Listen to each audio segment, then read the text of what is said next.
Nigeria's players ahead of their friendly international against France in Le Mans on Friday night. Nigeria striker Desire Oparanozie says a lack of adequate preparation was to blame for their 8-0 drubbing by France in a women's friendly international in Le Mans on Friday night.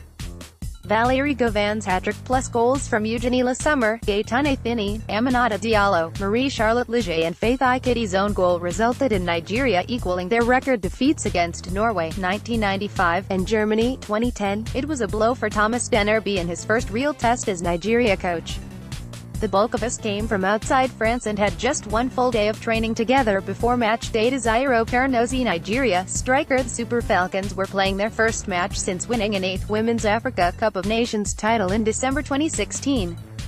To be honest, I think we didn't have adequate preparation going into this game, taking into consideration the fact that we were inactive for as long as we were 16 months, France-based Nigeria striker Desire Oparanozie told BBC Sport. We are the champions of Africa and we can all say it was rightly deserving.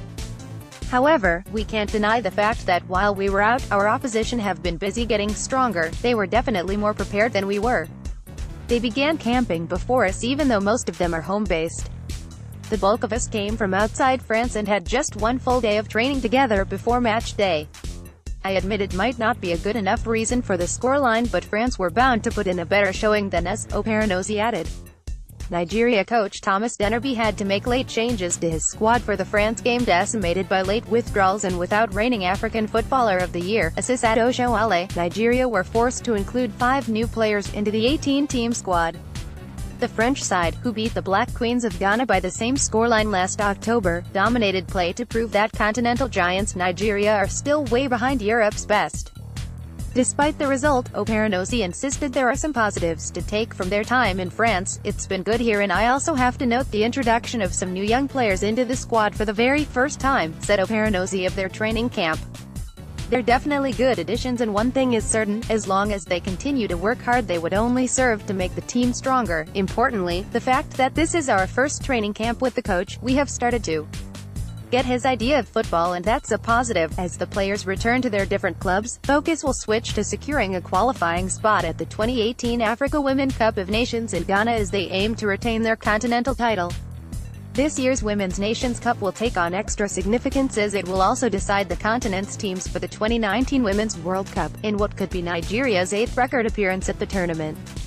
Oparanozie welcomes the latest friendly against France but insists they need more games to progress.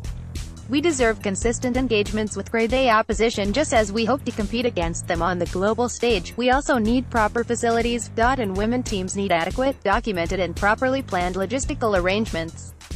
Preferably before tournaments, camping to ensure seamless experiences. Nigeria are the only African team to have played in all of the Women's World Cup tournaments since 1991. They have failed to translate their continental dominance on the world stage, their best performance coming in USA in 1999 when they reached the quarter-finals.